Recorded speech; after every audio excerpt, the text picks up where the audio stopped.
Historia de Aragón, con Sergio Martínez y Santiago Navascués.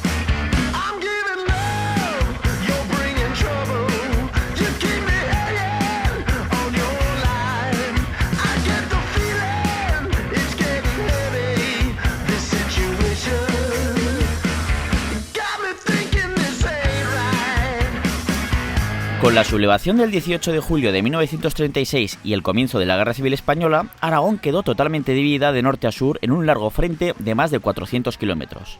La mitad oriental quedó regida durante los meses siguientes por un consejo de corte revolucionario que funcionó como un gobierno totalmente autónomo del propio gobierno de la Segunda República. ¿En qué consistió el Consejo Regional de Defensa de Aragón y cómo fue su desarrollo? Soy Sergio Martínez, en la técnica está Javier Romualdo y te doy la bienvenida a este viaje por la historia de Aragón en Aragón Radio.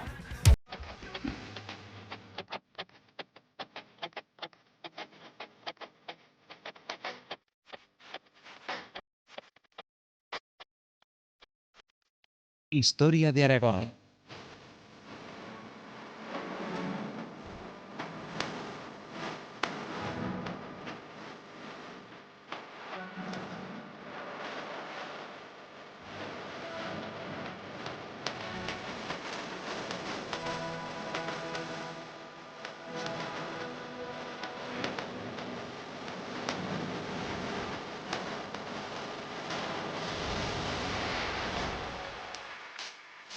Después del estreno que hicimos de esta quinta temporada con un episodio en el que nos fuimos al siglo XX para hablar de esos aragoneses que participaron en el desembarco de Normandía y en la liberación de París de los nazis, en este episodio 11 regresamos de nuevo a la edad contemporánea y a ese siglo XX, pero para quedarnos bastante más cerca. No nos vamos a viajar por Europa como hicimos en esa ocasión, incluso, si recordáis, lo habéis escuchado, incluso hicimos un pequeño periplo por Estados Unidos, así que esta vez nos vamos a quedar en casa, mucho más cerca.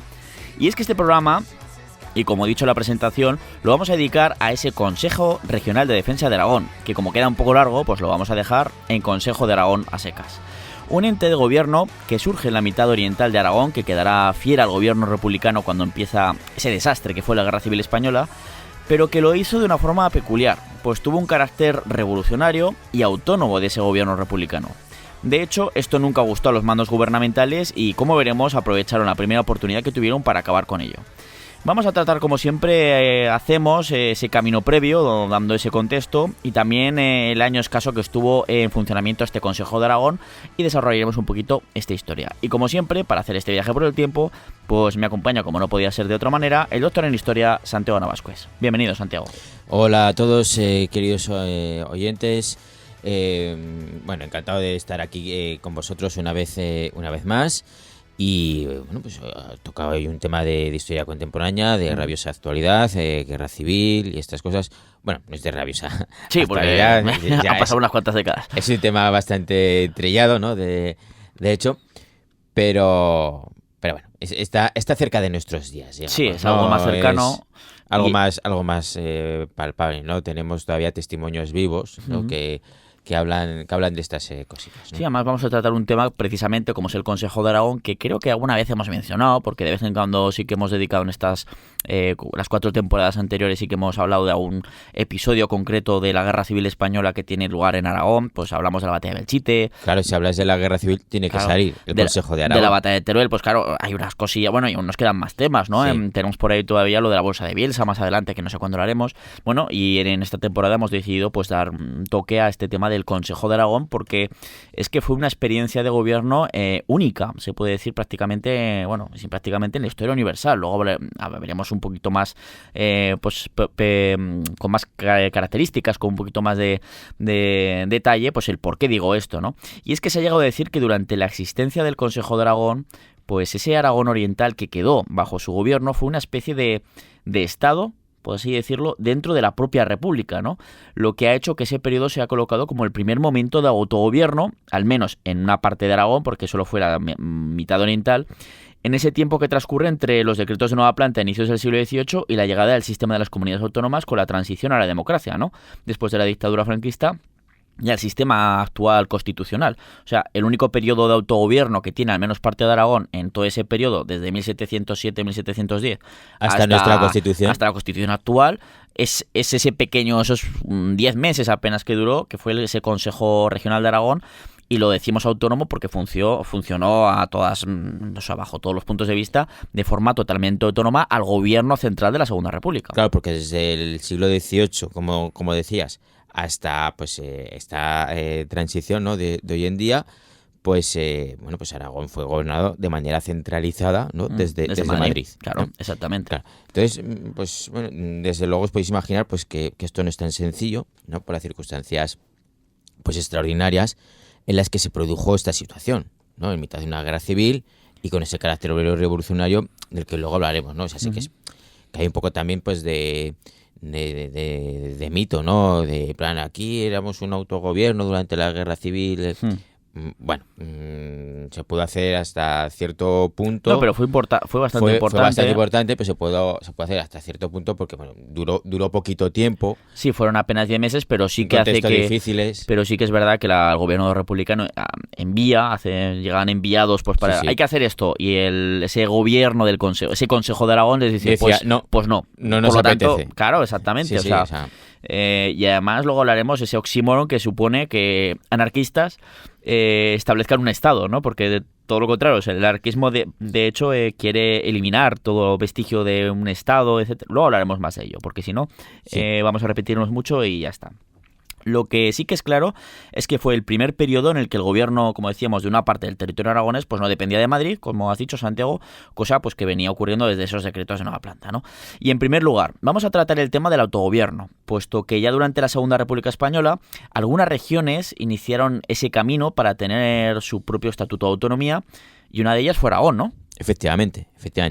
La primera región en tener, entonces se llamaban regiones, no comunidades autónomas como ahora, pues la primera región en tener cierto autogobierno a través de su propio estatuto de autonomía fue Cataluña, que gracias al estatuto pues aprobado en el año 1932, o sea, al principio de la Segunda República. Sí, apenas llevaba un año, no sé, no recuerdo el mes exacto en el que fue aprobado el estatuto, pero vamos, un año o menos, o incluso un poco más. Enseguida.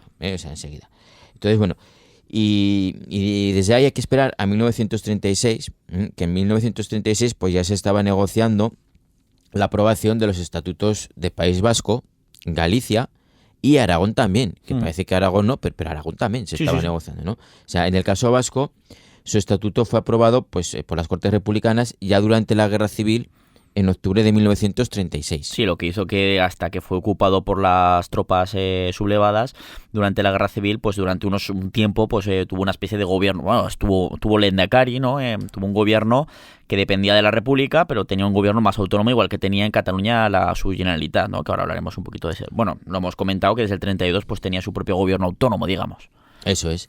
Y si nos vamos a Galicia, bueno, pues el Estatuto Gallego fue entregado a las Cortes el 15 de julio de 1936, justo 2 días antes de que se iniciara el golpe de Estado, quedando pues así en pausa, aunque se aprobó de forma simbólica por las Cortes del gobierno republicano en el exilio, en México, ya en el año 1945. Ya terminada desde hacía años la Guerra Civil, ¿no?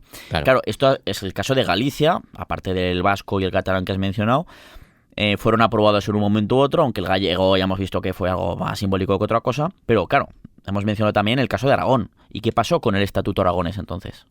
Pues que el proyecto de estatuto fue desarrollado en la localidad zaragozana de Caspe en el mes de mayo de 1936, o sea, así más o menos pues a la par que el Estatuto Vasco y Gallego, siendo redactado por Gaspar Torrente a lo largo del mes de junio. Entonces, una vez desarrollado el texto completo, pues también fue presentado el 15 de julio a las Cortes Españolas en Madrid, o sea, sí, igual que los gallegos, sí, ¿no? Y el mismo día, sí, exactamente. El mismo día, ¿no? Y es que pues para que un documento pues de estas características pues fuera aprobado, os podéis imaginar, pues necesitaba el visto bueno y aprobación del Congreso, ¿no? Sí, No podía ser otra forma. De las Cortes, como se llamaban entonces, lo que es el Congreso de los Diputados actualmente. Eso es. Pero pues al igual que pasó en el caso gallego, el golpe de Estado iniciado en el Protectorado español en el norte de Marruecos 2 días más tarde, pues paralizó todo el proceso. Claro. ¿No?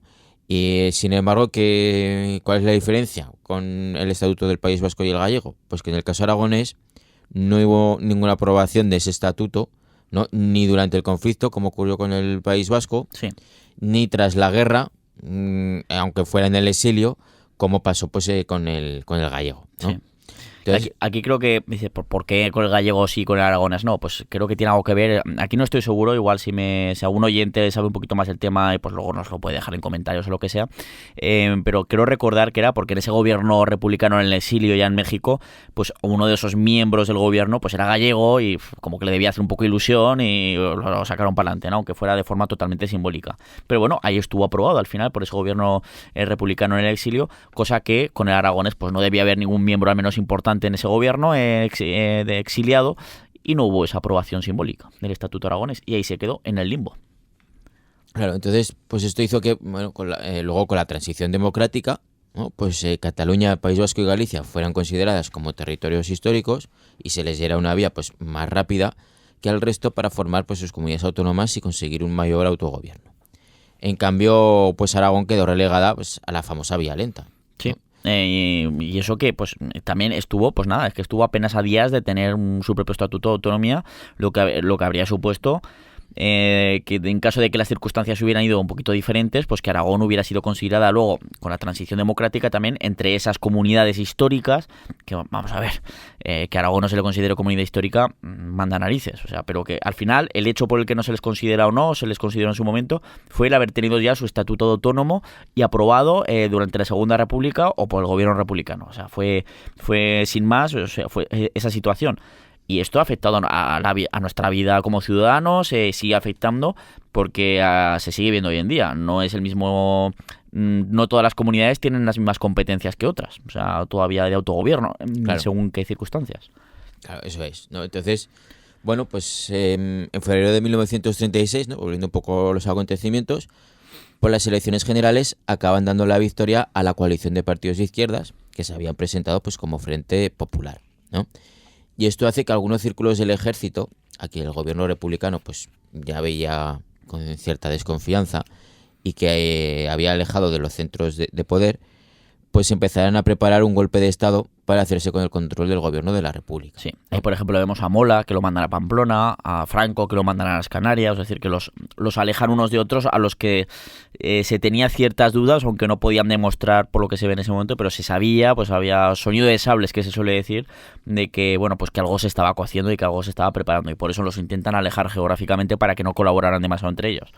Esto es muy importante, ¿no? Pero el objetivo de ese golpe, en principio, no era, como muchos creen, derribar la Segunda República, No. sino que el objetivo era derribar a ese gobierno del Frente Popular porque se temía que, bueno, se iniciara pues una revolución. Una revolución, sí. Al estilo soviético, alguna cosa así. Eso es, ¿no?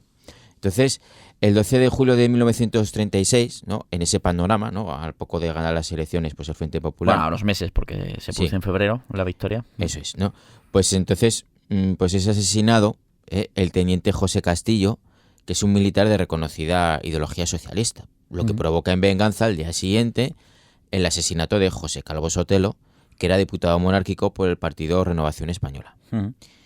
Entonces, bueno, pues ambos asesinatos polarizaron todavía más, si cabe, la ya de por sí tensa situación política en España. Sí, que estaba la cosica bastante tensa, como ya sabemos. Claro.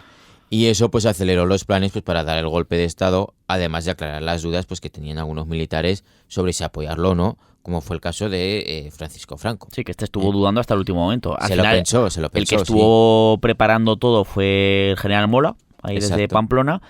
Y también el que estaba entre bambalinas, que además era teóricamente el líder de esa sublevación, iba a ser el general Sanjurjo, que estaba en el exilio en Portugal, porque en el 32, si no recuerdo mal, pues fue el protagonista de la Sanjurjada, de un golpe de Estado contra los inicios de la Segunda República. Lo que pasa es que salió mal, lo condenaron, pero al final, bueno, pudo irse a Portugal al exilio y de hecho muere cuando se produce la sublevación militar. Sanjurjo fallece en un accidente aéreo cuando regresaba hacia España para ponerse como líder de esta sublevación militar, y de ahí que sucedan pues acontecimientos que no estaban previstos, ¿no? De ese ascenso de Franco hacia la jefatura del Estado durante la guerra y después posteriormente, bueno, esa historia ya la sabemos. Sí. El caso es que, bueno, pues finalmente, ¿no? Pues se inició el golpe en Marruecos y Canarias el 17 de julio, extendiéndose pues al día siguiente pues a varias partes de la España peninsular. ¿Dónde se extendió? Pues concretamente pues a aquellas zonas en las que el ejército y la Guardia Civil se sumaron a la sublevación, mientras que el golpe acaba fracasando en aquellos lugares en los que las fuerzas del orden pues no secundan pues ese golpe pues Sí.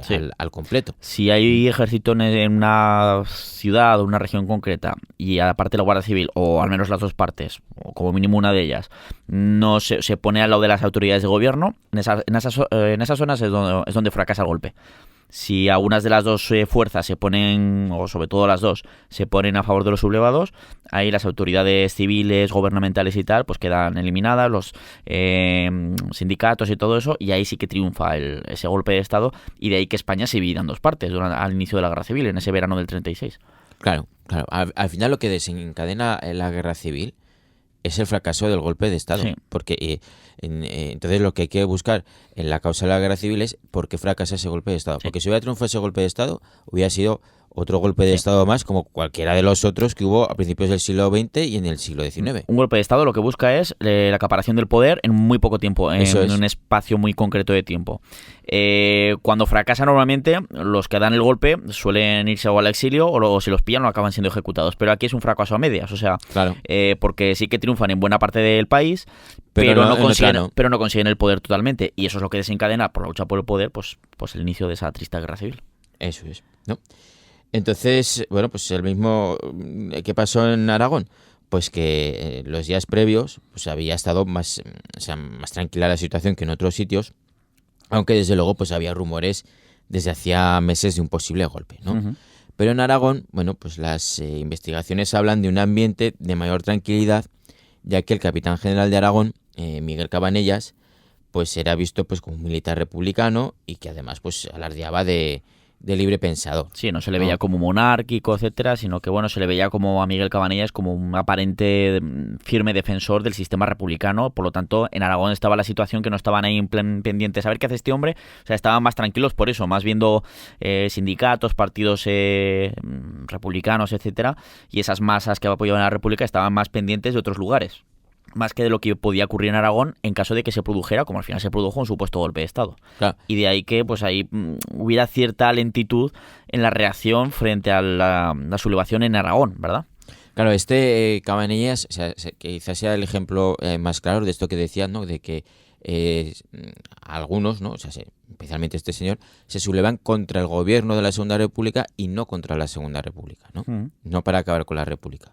Entonces, bueno, este señor Cabanellas, pues quien tuvo dudas hasta el último momento, pues acabó secundando el golpe al final y controlando la situación con el ejército, por lo que, bueno, pues la posterior reacción de sindicatos y partidos políticos pues estuvo abocada al fracaso, ¿no? Aquí en Aragón. Uh-huh. Entonces, estos acontecimientos ocurridos en Zaragoza marcaron el devenir de la situación en el resto de la región, ya que pues desde allí salieron las órdenes a los acuartelamientos militares y de la Guardia Civil para que se unieran a la sublevación.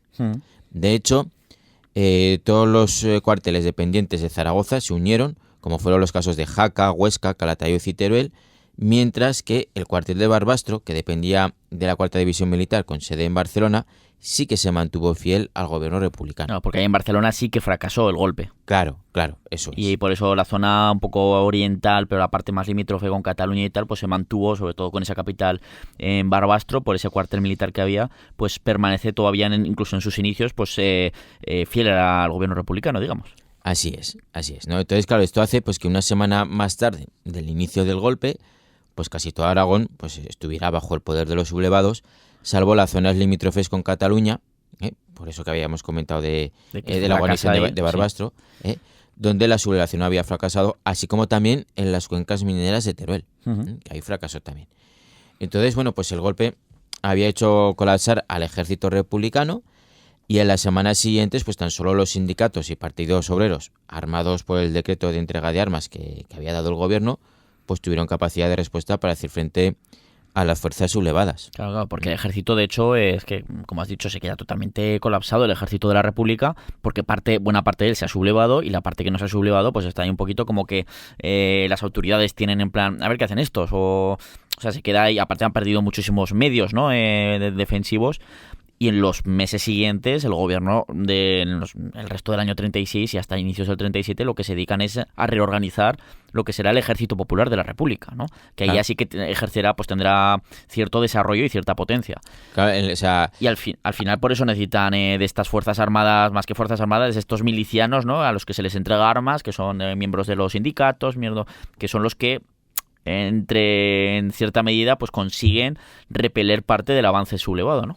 claro, es que imagínate, ¿no? La tesitura, ¿no? Del gobierno republicano que dice, bueno, ¿y ahora qué hacemos? ¿Cómo nos defendemos de este ejército que se nos ha sublevado nuestro ejército? ¿Con qué ejército? Parte de él.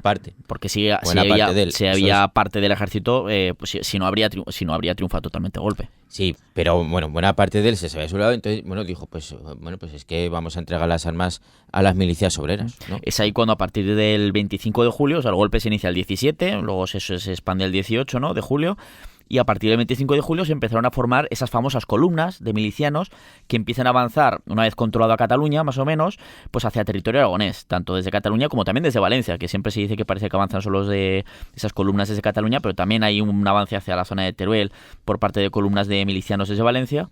Y bueno, estas columnas pues se organizan ahí, evidentemente, pues totalmente por afinidad ideológica. O sea, ahí no es que sea, no, vamos todos, no, cada uno iba por su parte. O sea, ¿tú de quién eres? Yo soy anarquista, pues tú en esta columna, tú eres comunista o de esta rama del comunismo, tú eres socialista, lo que sea, ¿no? Porque en comunismo hay que dividir en comunistas las diferentes ramas del había comunismo. Diferentes partidos, incluso dentro del marxismo, el socialismo. Bueno. Y del anarquismo también, que había varios tipos de anarquismo, ¿no? Y ahí, pues claro, unas columnas donde al comienzo, de hecho, en estas columnas de milicianos, es que en los primeros meses es que no existió disciplina militar alguna, ¿no? Prácticamente. Y de hecho acaban eligiendo a sus mandos por parte de los propios combatientes, así democráticamente. Pues que tiene más ascendencia y tiene cierta, pues un poquito de, no solo ascendencia entre la posible tropa, sino que también podía tener cierta experiencia militar, pues se les nombró como oficiales. Algo que precisamente cuando se produce décadas antes la Revolución Rusa, se produce al principio también, pero es un fracaso total. Y de hecho la Revolución Rusa tiene que ver, al final tiene que imponer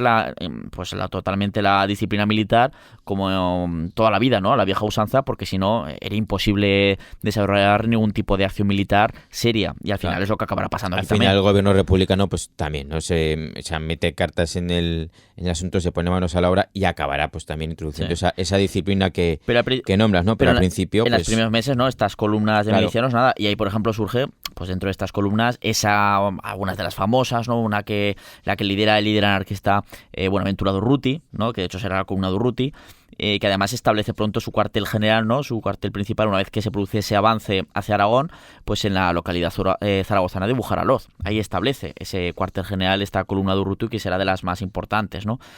Y más adelante pues estaría también, por ejemplo, en la zona aragonesa, cuando se produce este avance, la columna se llamaba Lenin, ¿no? Que era del Partido Obrero de Unificación Marxista, es decir, lo que siempre aparece en los libros como el POUM, ¿no? Con las siglas, donde hubo combatientes extranjeros más adelante, cuando llegan a España, ¿no? Que venían como voluntarios, entre los cuales, por ejemplo, en esa columna Lenin estuvo el célebre escritor británico George Orwell, ¿no? Este autor de obras como Rebelión en la Granja o 1984, ¿no? Que son además dos novelas que él viene por esas ideas marxistas y tal que tiene, pero que son obras que luego son dos ejemplos claros de su crítica a lo que era la dictadura soviética de Stalin, por ejemplo, la Unión Soviética, ¿no? Que luego son cosas que ve también en los soviéticos que vienen a ayudar a la guerra civil. Bueno. Vamos, que el objetivo de la ofensiva, ¿no? Pues de estas columnas en el verano de 1936, pues era tomar el control de todo Aragón, teniendo en cuenta además que muchas de las tropas del bando sublevado acantonadas allí pues habían sido enviadas en el intento de tomar Madrid, ¿no? Sí, veían como muy seguro que tenían Aragón, porque al principio lo consiguen casi el 100% del territorio, pero ahí es cuando se produce ese avance de las columnas y empiezan a avanzar territorio hacia Huesca, Zaragoza y Teruel.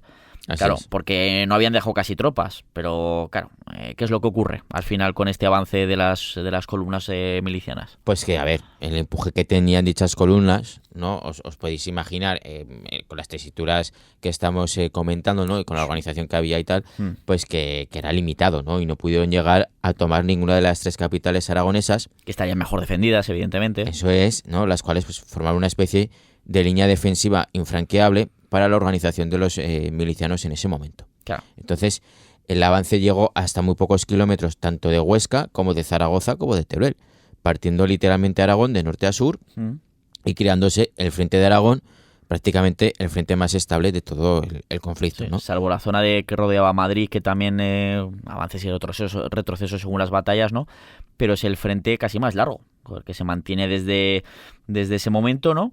Es que salvo ofensivas como la que se hizo a finales del verano del 37 para tomar Zaragoza, donde se produce, por ejemplo, esa famosa batalla de Belchite, ¿no?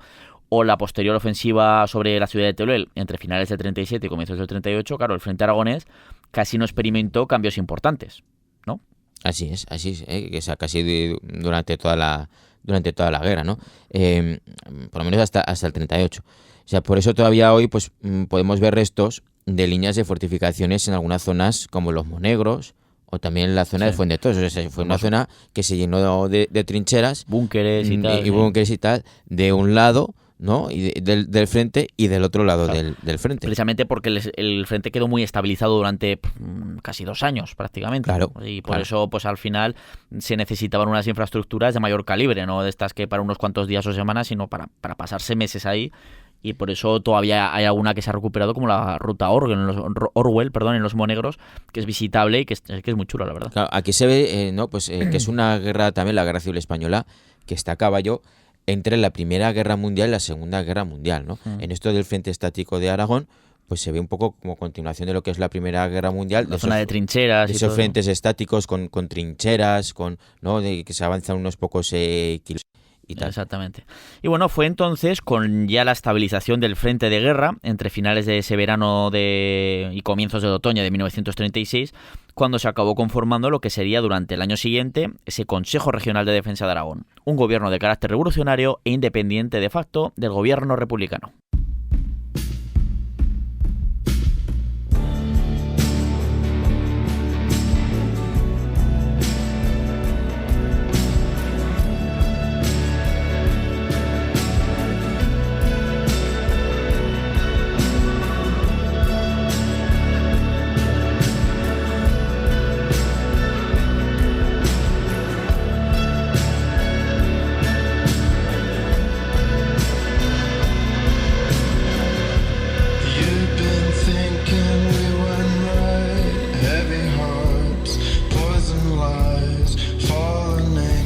Bueno, y ahora que hemos dado ese contexto histórico, pues tanto de ese proceso previo a la autonomía que iba a conseguir Aragón durante la República, pero que al final no ocurrió, y también ese comienzo de la Guerra Civil y cómo se acaba estabilizando ese frente de Aragón, pues ahora nos va a tocar hablar de cómo se formó y cuál fue el recorrido de ese Consejo Regional de Defensa de Aragón, o el Consejo de Aragón, ¿no?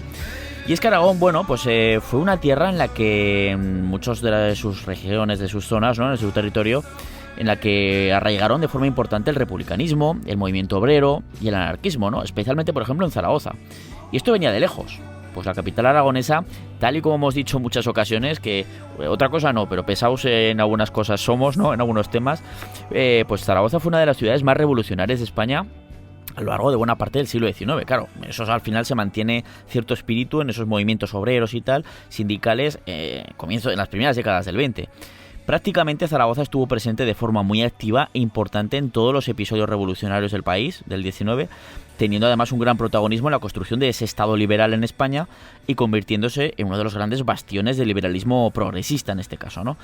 Recordemos que eso incluso es que le costó ser asediada a Zaragoza, ¿no?, asediada y bombardeada por el general Concha en una fecha tan temprana como el año 1843, que de esto alguna vez hemos hablado con nuestro compañero que mediamos siempre un saludo a Daniel Aquilue, que ya sabéis que tenemos siempre todas las temporadas y que, bueno, en un tiempo acabaremos teniendo también para seguir hablando de cosas decimonónicas. Sí, que dices, o sea, desde el siglo XIX y siglo XX, porque a partir del siglo XIX es la época de las revoluciones y demás. Pero bueno, Zaragoza ha sido un poco pues una mosca cojonera, ¿no? Aquí en Aragón. Y yo creo que, bueno, no, desde la Edad Media, ¿no? Con sus famosos privilegios de 20, ha sido una ciudad bastante rebelde. Sí, la verdad, es que de hecho, no sé en qué temporada hicimos 2 programas que se llamaban Zaragoza Rebelde o Zaragoza la Rebelde, hablando de rebeldías a lo largo de la historia. No recuerdo qué episodios son, no sé si eran de la segunda o la tercera temporada, ya lo buscaremos. O si no, ya sabéis que en los canales de siempre, en iVoox, en Spotify o en nuestra página web, en historiaaragón.com, se pueden buscar, ponéis Zaragoza la Rebelde y os aparecerán ahí, lo podéis escuchar en cualquier plataforma en podcast cuando queráis, si no lo habéis hecho ya. Y bueno, pues claro, esto calará mucho y esto será importante en esta situación, en este tema en el que estamos hablando de ese Consejo de Defensa de Aragón, ¿no? Y es que también arraigó de forma muy importante el anarquismo. De hecho, a Zaragoza se le acabó llamando como la perla anarquista del norte de España, porque el anarquismo sobre todo cuajó muchísimo en la zona de Andalucía, por este tema de los jornaleros y tal, donde era más, no había tanto propietario o pequeño propietario, sino que eran más grandes latifundios con jornaleros y tal, y había muchas Cataluña tensiones. Y Valencia también. Pero claro, en Barcelona sobre todo, en el norte de España, en Barcelona y en Zaragoza, fueron dos lugares en los que arraigó muchísimo el anarquismo, ¿no? Pues también porque eran dos capitales industriales dentro de España, pues muy importantes. Claro, también es un anarquismo con diferentes matices, ¿no? El anarquismo no es un movimiento tampoco uniforme, hay varios tipos de anarquismo, o sea, está el anarquismo sindicalista, por ejemplo, está, bueno, no quiero profundizar claro, ahí, ¿no? Y además todas estas situaciones que se producían en Zaragoza que venimos hablando, es que luego además Zaragoza arrastraba a otras zonas, ¿no? Tuvieron ecos muy fuertes en buena parte de Aragón, ¿no? En ciudades como Huesca, Barbastro, en parte del resto del medio rural aragonés, salvo en Teruel, que en buena parte de Teruel, salvo en Teruel capital en algún sitio más, Teruel fue más una zona más conservadora, ¿no? Siempre ha sido más conservador por Teruel. tema de que venían del antiguo régimen de latifundios, pero que eran de eclesiásticos, señoríos eclesiásticos, que se solía vivir mejor que en los laicos, que era más por la zona del Valle del Ebro, que tal, que te exprimían más los nobles y tal. Muchas zonas comunales también. Exactamente. En Teruel. Y claro, eso cuando se elimina por parte de las revoluciones liberales, eso hace, oye, ¿y por qué ahora no puedo pastar en este territorio que era comunal, que ahora se ha quedado el señorito no sé qué? Pues claro, eso hace que se apoyen otro tipo de ideas que en primera instancia te chocan, pero si empiezas a tirar de estas casuísticas dices, pues todo, no es tan tiene raro. Un porqué, exactamente. Claro. Bueno, entonces, con el golpe de Estado de julio de 1936, la situación posterior, pues en las semanas siguientes, con el avance de las columnas milicianas, pues se produjo inicialmente un vacío de poder en ese Aragón oriental que cambia de manos en muy poco tiempo. Porque claro, el entramado gubernamental de la República es rápidamente desmontado en prácticamente todo Aragón cuando ocurre ese golpe, aunque en la parte occidental fue sustituido rápidamente por las autoridades militares del bando sublevado. Pero claro, ¿qué es lo que pasa en ese Aragón oriental? Que además queda incomunicado, ¿no?, de la zona central, ¿no?, del gobierno republicano. ¿Qué ocurre con esa zona del Aragón oriental conforme avanzan las milicias hasta que se estabiliza el frente, pues a finales del verano? ¿Qué ocurre ahí? Pues como hemos comentado antes, no todo el territorio aragonés quedó en manos sublevadas en un primer momento. Sí, por el tema de Barbastro que hemos mencionado. Eso es. Y dada la escasa fuerza que tenían entonces las autoridades republicanas con un ejército desestructurado, pues la importante influencia que tenían el anarquismo y la CNT en algunas zonas del medio rural hicieron que se empezaran a formar comités revolucionarios, ¿no? Claro, recordemos que el modelo de Estado de la Segunda República, que hay que hacer un inciso creo yo, era realmente el de un Estado burgués, es decir, al estilo francés o británico del momento, es decir, un Estado democrático y cuyas bases debían ser una amplia clase media que, claro, que todavía estaba por crear en España, ¿no? Esas debían ser las bases, una clase media propietaria, pues como la que hay actualmente hoy en día, ¿no? Eso en España todavía, esa clase media estaba en mantillas. Todo en pañales todavía. Exactamente. Se estaba trabajando para construirla. Claro, se estaba trabajando para intentar construirla. Por eso se empiezan a desarrollar reformas, esas reformas que se intentaron llevar a cabo, para que a medio o largo plazo se empezara a desarrollar esa clase media, ¿no? Pero unas reformas que, por un lado, muchos querían que fueran mucho más rápidas e incluso mucho más profundas y radicales, ¿no? Había una parte que no tenía esa paciencia, mientras que, por otro lado, esas reformas intentaban ser paralizadas constantemente, ¿no? Porque atacaban, pues, privilegios antiguos o iban en contra de, pues, los intereses de una parte de la sociedad. Y bueno, igual que había sectores que buscaban socavar esas reformas y a la propia República, pues por ejemplo desde la derecha, también existían sectores de la izquierda que no se conformaban, como decía, con esas reformas y que buscaban ir un paso más allá, un paso más, incluso dos o tres, más radical. Es decir, que querían alcanzar una verdadera revolución más allá, un paso más de la República, ¿no? Incluso el establecimiento de, pues, o esa dictadura del proletariado, como en la Unión Soviética, en el caso marxista, o incluso de la abolición total del Estado, ¿no? Que es por lo que aboga normalmente el anarquismo, ¿no? Es decir, aquí ni Estado ni nada, comunas, comunidades y tal, comités revolucionarios, autogestionados y tal, y tal, y tal.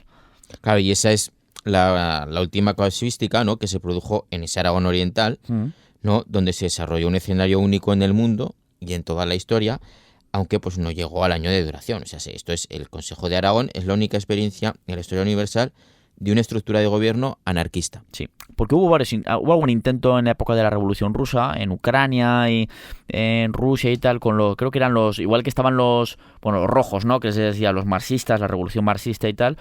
Luego estaban los blancos, que eran los que querían restablecer el zarismo y todo el sistema anterior. Y más levemente estaban los verdes, pasan más desapercibidos, que fue ese intento anarquista, pero que no llega ni muchísimo menos al nivel al que llegó durante poco tiempo, menos de un año, pero desde luego muchísimo más profundo el que se llegó por parte del Consejo de Aragón. En ese Consejo de Aragón llevaba la voz cantante los anarquistas. Había también gente de otro pero pelaje. También había gente de otro pelaje, como por ejemplo comunistas. Luego hablaremos. No es tan simple. ¿no? Luego hablaremos. Pero bueno, la mayoría la tenían desde luego los anarquistas. Efectivamente, ¿no? Algo bueno, pues que además, pues de hecho es hasta en cierta parte contradictorio, ¿no? Totalmente, Pues, es un oxímoron, ¿no? Claro, totalmente contradictorio. Bueno, porque claro, como hemos dicho, pues el anarquismo pues aboga precisamente por la abolición de los estados y de los gobiernos, aunque ya digo que había diferentes tipos de anarquismo. Sí, pero bueno, en general el objetivo ¿no? final del anarquismo precisamente es la abolición del Estado y tal. El objetivo final, ¿no? Entonces, bueno, en ese contexto de guerra, pues acabaron creando precisamente pues una estructura de gobierno revolucionario, que es ese Consejo Regional de Defensa de Aragón, ¿no? ¿Y cómo fue el proceso de creación de este Consejo de Aragón? Pues como hemos comentado, en esas zonas de Aragón limítrofes con Valencia y Cataluña, ¿no? Así como en territorios como las cuencas mineras turolenses, pues se fueron creando esos comités revolucionarios destinados a gestionar la acción de gobierno de los diferentes pueblos, así como la colectivización de fábricas, tierras, minas, etcétera. En algunos casos de manera pactada con los habitantes de los pueblos y en otros casos de manera forzada. Forzosa, exactamente. Todo hay que decir. Además aquí queda pendiente todavía mucho estudio, a no ser que haya algún estudio más reciente que desconozca, que es fácil porque al final son tantas cosas que se acaban escapando, ¿no? Es imposible conocer todo, ¿verdad, Santiago? Pero queda bastante estudio porque hay diferentes, tú según vas a leer a Hugh Thomas o algún otro, hay algún autor, algún historiador que te dice que con esas colectivizaciones, pues la producción, tanto por ejemplo en las minas de carbón o en granjas, etcétera, considera que la producción incluso desciende muchísimo, incluso a una décima parte o prácticamente así de la anterior, de la previa a la revolución. Y otros que te dicen que lo otros contrario. Que dicen que no, que incluso o que se mantiene o que incluso se supera. Dices, Sí. ¿a quién hago caso? No sé. Exacto. Al final, pues creo que se necesita profundizar más dentro de lo... Yo creo que es complicado, ¿no? Por destrucción de pruebas, al final por la guerra, etcétera. Parece que sí que hubo cierta organización. Y también ¿no? habría casos y casos, evidentemente, seguro. Parece que sí que hubo cierta organización desde arriba, en plan, esta zona se dedica a esto, esta otra zona se dedica a esto, y de aquí pues evidentemente las cuencas mineras, Sí. hay el carbón, o sea, se tiene que llegar al carbón. Pero se potencia más desde arriba, ¿no? Sí. Quería decir, ¿no? Entonces, bueno, la llegada y avance de esas columnas milicianas pues fue reforzada pues, por los propios comités revolucionarios, ¿no? Y una vez que se frena el avance, ¿no? de esas milicias obreras, pues el Aragón Oriental quedó teóricamente bajo la jurisdicción del gobierno de la República, teóricamente. Pero quienes tenían realmente el poder, quienes estaban allí, eran esas milicias que apoyaban a los comités revolucionarios, dominados en su mayoría por anarquistas. Sí, sí. ¿No? Entonces, sin embargo, bueno, pues todo eso, pues claro, había que organizarlo de alguna manera, Sí. y precisamente en Bujaraloz, sede del cuartel general de la columna de Durruti, pues se reúne el 6 de octubre de 1936 el pleno extraordinario de sindicatos y columnas del Comité Regional de Aragón, Rioja y Navarra, perteneciente a la Confederación Nacional del Trabajo, más conocida por todo el mundo como la CNT. La CNT, eso te voy a decir.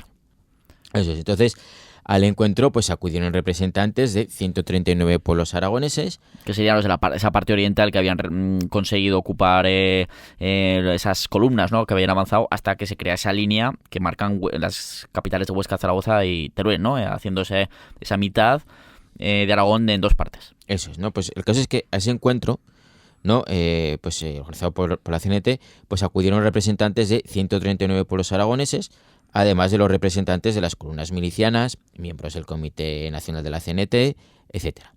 Entonces, la decisión que debía tomarse ese día era si lo creado en Aragón debía estar de forma directa con el gobierno republicano o crear, en cambio, unos órganos de gobierno independientes formados por consejos regionales de defensa que colaborarían con el gobierno de la Segunda República aunque trabajarían con independencia para asegurar el desarrollo del proceso revolucionario y colectivizador de los medios de producción que se había iniciado ya, porque el gobierno republicano no era revolucionario y colectivizador como ellos querían. Querían establecer pues lo que se intentó hacer durante los años previos, lo que decíamos antes, una república pues de corte pues burgués de toda la vida, como Francia, o como las que hay actualmente. Es el gobierno republicano. Exactamente. ¿No? Aunque hubiera en ciertos gobiernos, pues hubo también elementos pues más tinte un poquito más revolucionario, pero que estaban un poquito más atados, entre comillas y tal, pero el fin de este gobierno pues era ese, mientras que en Aragón lo que se buscaba, dice, bueno, vamos a luchar contra los sublevados, contra los golpistas, contra lo que será al final el bando franquista, ¿no? Pero mientras tanto lo que vamos a hacer es desarrollar el Estado que nosotros queremos. Desarrollar la revolución como tal, o sea, eso no es. Repúblicas burguesas, no queremos burgueses, queremos una revolución como tal del proletariado. Eso es, ¿no? Y entonces, bueno, fue esa segunda opción la que ganó, ¿no? De crear pues un ente autónomo, ¿no? De ese gobierno de la República, creándose ese 6 de octubre el Consejo Regional de Defensa de Aragón, un gobierno de corte anarquista y revolucionario que colaboraría con el gobierno republicano, pero que en la práctica pues formaba un gobierno independiente y autónomo. Exactamente. Un gobierno revolucionario conformado por aproximadamente 450 colectividades rurales, la gran mayoría en manos de la CNT, salvo unas 20 que estuvieron dominadas por la UGT, unas 20 que también es un número significativo, la UGT que no son anarquistas, ¿no? Exactamente. Más marxista, socialismo y tal en esa época y tal. Eso es, o sea, que los anarquistas llevan la voz cantante, pero que también tienen sus complicaciones, ¿no? Este Consejo de Aragón. Claro, y todo este proceso que se produce, evidentemente no fue ni bien visto, vamos, ni de lejos, por ese gobierno republicano que estamos hablando, ¿no? Pero, claro, en ese momento, de primeros meses de la Guerra Civil, en el que estaba todo manga por hombro, bueno, y lo seguiría estando, pero bueno, ya sabemos cómo un poquito pues ese contexto bélico, ¿no? Pues claro, no tuvo más remedio que aceptarlo el gobierno de la República, reconociendo de hecho oficialmente a ese consejo a través de la publicación de un decreto, ¿no? Claro. Porque dice, es que no, o sea, no me queda otra más que aceptarlo. Aquí es clave una cosa, ¿no? Que es que, a ver, esta gente, ¿no? O sea, estos anarquistas, comunistas, ya estaban desde el principio de la Segunda República, pero cuando el ejército estuvo codo con codo con el gobierno, como ocurrió en el año 34, pues estos comunistas y anarquistas pues no tenían nada que hacer, ¿no? En el año 34 pues hubo una intentona fracasada que solo tuvo un pequeño éxito en Asturias y que duró 2 telediarios. Pero claro, ahora el contexto es completamente diferente, ¿no? Porque ese ejército que se subleva, en teoría, para evitar una posible revolución, pues es el que al desencadenar la guerra civil desencadena la propia revolución. Indirectamente la propia revolución, porque claro, ahora el gobierno republicano no tiene a esa gran parte del ejército para reprimir esa revolución. No puede contener a estos comunistas y anarquistas. Ahí el gobierno se acabará apoyando en lo que puede, no en lo que quiere, sino en lo que puede, que por ejemplo estos grupos, o internacionalmente, cuando las democracias internacionales, Estados Unidos, Francia, Gran Bretaña, le dan la espalda, pues tiene que, pues acaba yéndose a comprar armas y tal, porque no venía gratis a la Unión Soviética, que era otra dictadura. Sí, que encima, bueno, pues a veces no las vendían con las instrucciones en ruso, de manera defectuosa. Sí. Fue la Guerra Civil Española fue un campo de pruebas para la Alemania nazi y tal, su armamento y tal, y también para los soviéticos. También, menuda estafa que nos hicieron los soviéticos. El caso es que la capital del Consejo de Aragón se desarrolla, ¿no? Y fue situado en la localidad zaragozana de Caspe, celebrándose ya su primera asamblea oficial de gobierno el 15 de octubre. Había sido establecido el día 6, pero la primera asamblea oficial es el 15 de octubre de 1936, ¿no? Y estableciéndose al cenetista, es decir, venía de la CNT, ¿no? Al cenetista zaragozano Joaquín Ascaso como su máximo responsable o, digamos, presidente. No sé si le gustaría mucho este título o no, pero bueno, presidente de este Consejo Regional de Defensa de Aragón. Y claro, se crearon incluso pues sus propios símbolos, ¿no? Con un escudo en el que impera la letra A, una A gigante de Aragón, ¿no? Y que separa los diferentes cuartelos en los que se representan, por ejemplo, las montañas de los Pirineos, por el tema de Huesca, un olivo representando a Teruel, o el Valle del Ebro, que sale un río y un puente, ¿no? Además de, en medio de todos estos cuarteles, una cadena rota, ¿no? En su parte central, pues todo ello pues coronado con un sol. Este sería el escudo. La aparición de este símbolo, de este escudo de ese Consejo de Aragón como símbolo oficial, la primera vez que se está constatado, se produce el 22 de enero del 37, ¿no? En la publicación del número 3 del diario Nuevo Aragón. Pero también se estableció una bandera, ¿verdad? Para una bandera propia del Consejo de Aragón. Sí, una bandera propia, pues bueno, con dicho escudo, ¿no? Con los colores rojo y negro de la CNT y el morado en alusión al Frente Popular. O sea, una bandera que se vio por primera vez en Barcelona en un mitin que dio a escaso el 4 de abril de 1937. En cuanto a organización, pues se crearon varias áreas como las de justicia y orden público, economía y abastos, agricultura, transportes y comunicaciones, trabajo, información y propaganda e instrucción pública. Es decir, lo que vienen siendo las carteras más o menos tradicionales de un gobierno. Sí, a pesar de que fuera de mayoría anarquista, pero como tal. Y bueno, la composición del primer gobierno del Consejo de Aragón pues estuvo formada íntegramente por miembros de la CNT, ¿no? Aunque con el paso de los meses el gobierno republicano pues consiguió que fueran entrando poco a poco miembros de Izquierda Republicana, de la UGT, como hemos mencionado antes, del Partido Comunista, pues para conseguir así una mayor influencia en un gobierno que, recordemos, era afín a la República, pero trabajaba de forma independiente y estaba realizando la revolución. Y por ello, pues desde el principio, pues existió la voluntad gubernamental, republicana, ¿no?, pues de acabar totalmente en cuanto se pudiera con ese Consejo de Aragón. De ahí esos movimientos para tratar de ir controlándolo poco a poco de forma paulatina, de forma interna, ¿no? Claro. Mientras tanto, pues se trató de desarrollar una sociedad sin clases, ¿no?, en esta zona gobernada por el Consejo de Aragón, sin propiedad privada, la cual pues pasó en buena medida a ser colectivizada, como hemos comentado hace un rato.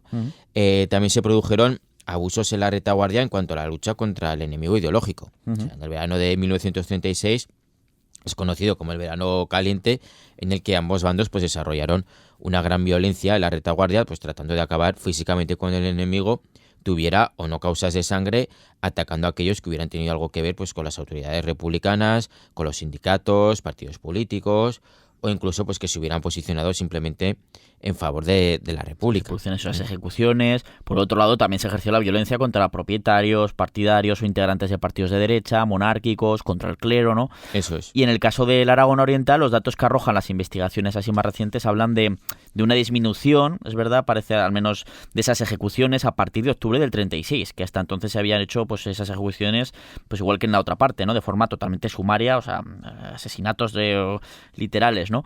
Y según el doctor en Historia, profesor de la Universidad Complutense de Madrid, José Luis Ledesma, en esta disminución de las ejecuciones en ese Aragón Oriental, pues es bastante por las fechas, porque se disminuye mucho a partir de octubre del 36, pues parece que tuvo mucho que ver ese Consejo de Aragón recientemente instaurado, pues que trató de ejercer el control sobre esa violencia de retaguardia, ¿no? Lo que no significa que se consiguiera siempre, ni mucho menos, como ya sabemos. En ese contexto de guerra civil, pues en fin.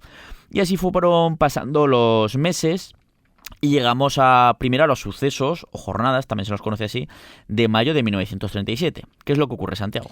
Pues aquí que entre el 3 y 8 de mayo pues, de 1937 pues, se produjo en varias localidades catalanas, pero especialmente pues, en Barcelona, pues unos duros enfrentamientos entre los sectores revolucionarios encarnados por anarquistas y marxistas contra las fuerzas del gobierno republicano, el gobierno de la Generalitat de Cataluña, socialistas y comunistas por otro. Entonces, al final, pues era el choque entre la parte más legalista de la República y la parte más revolucionaria, que además de ganar la guerra, pues quería desarrollar en España una revolución total, ¿no?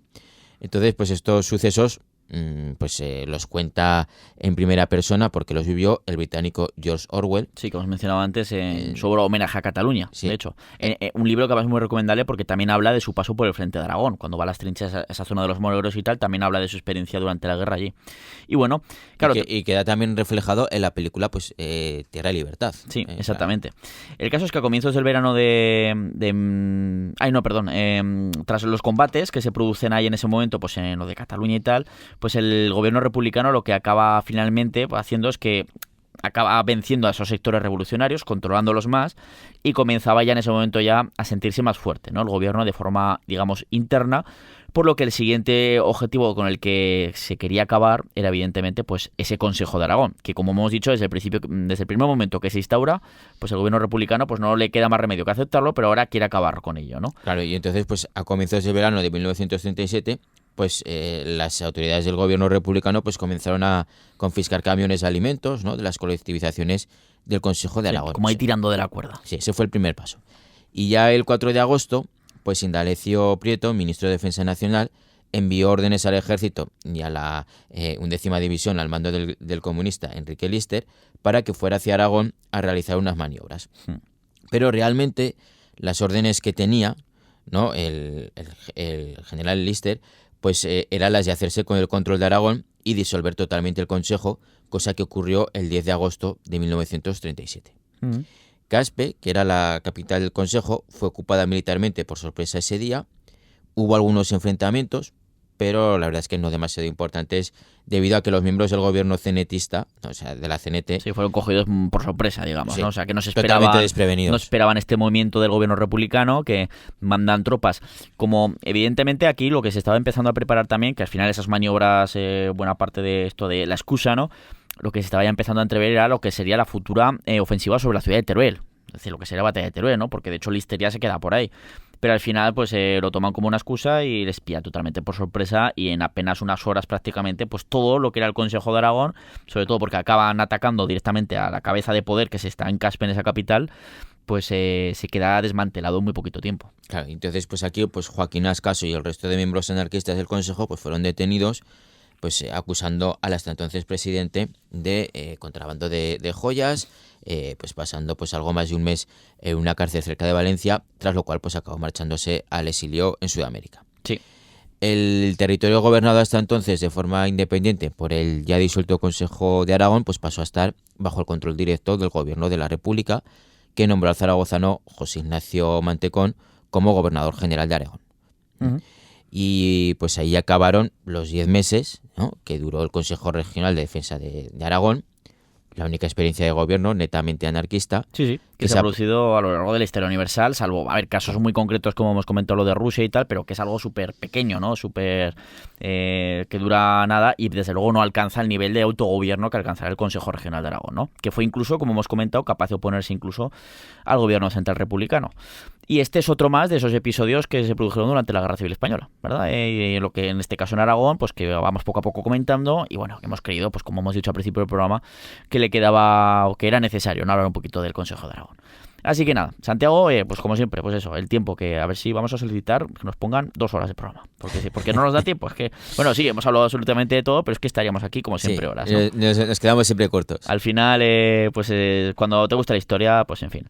Pues nada, Santiago, ha sido un placer como siempre y ya te escucho, pues nos escuchamos aquí o nos emplazamos aquí para seguir hablando en el próximo episodio, como hacemos siempre, pues de temas históricos, en este caso, pues de la historia de Aragón. Hasta la próxima. Y ya sabéis, pues vosotros, nuestros oyentes, que bueno, que esperamos como siempre que hayáis disfrutado tanto como nosotros haciendo este programa, y que lo podéis escuchar, ya lo sabéis, todos los sábados a partir de las 3 de la tarde en la FM de Aragón Radio, pero que si alguna vez no podéis en ese horario o os viene mejor porque al final es más cómodo escucharlo en podcast, pues lo podéis encontrar como siempre en las diferentes plataformas. Lo tendréis en la página web aragonradio.es, en historiaaragón.com, pero también en esas plataformas de iVoox, Spotify, Apple Podcast y en el canal de Historia de Aragón en YouTube. Dejadnos vuestra opinión, vuestros comentarios, suscribíos a nuestros canales y así jamás os perderéis ninguno de nuestros programas. En la técnica hemos tenido a Javier Romualdo y te esperamos en el próximo programa para seguir haciendo historia, como no, en Aragón Radio.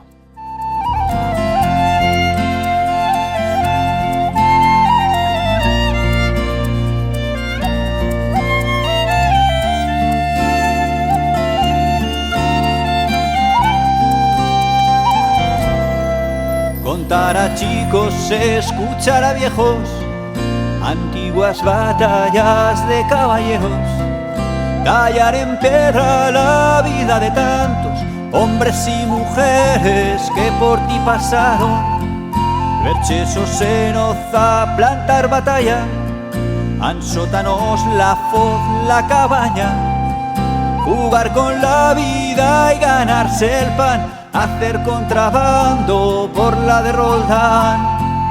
Quedo callado si preguntan que eres tú para los que te buscan. Pirineo, Pirineo, cada uno que busque, que yo no soy menor.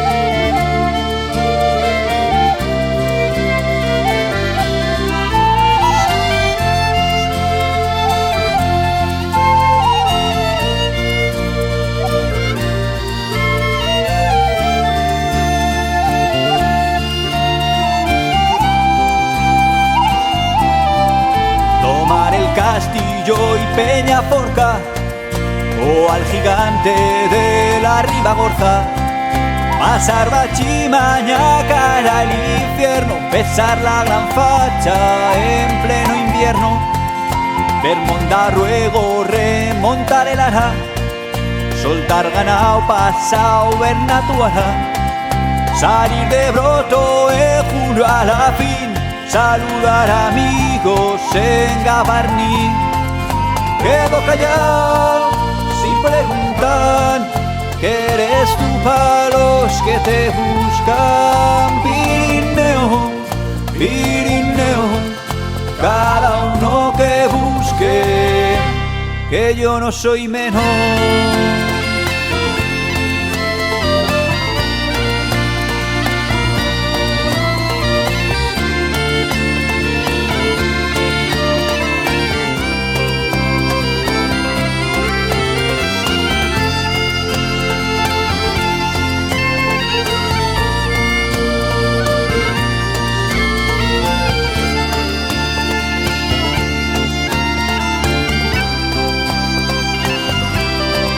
Sonar cañones para San Antón, quedar con las brujas en el turbón, enseñar secretos a compadre, solo dejar pasar a un tal Lucien Briel, dejar libros por ayudar a padre, marchar de casa por nacer tarde, volver al tiempo al mismo lugar. Todos han cambiado, pero tú estás igual. Quedo callado sin preguntar, que eres tú para los que te buscan. Pirineo, Pirineo, cada uno que busque. Y quedo callado sin preguntar, que eres tú para los que te buscan. Pirineo, Pirineo, cada uno que busque, que yo no soy menos.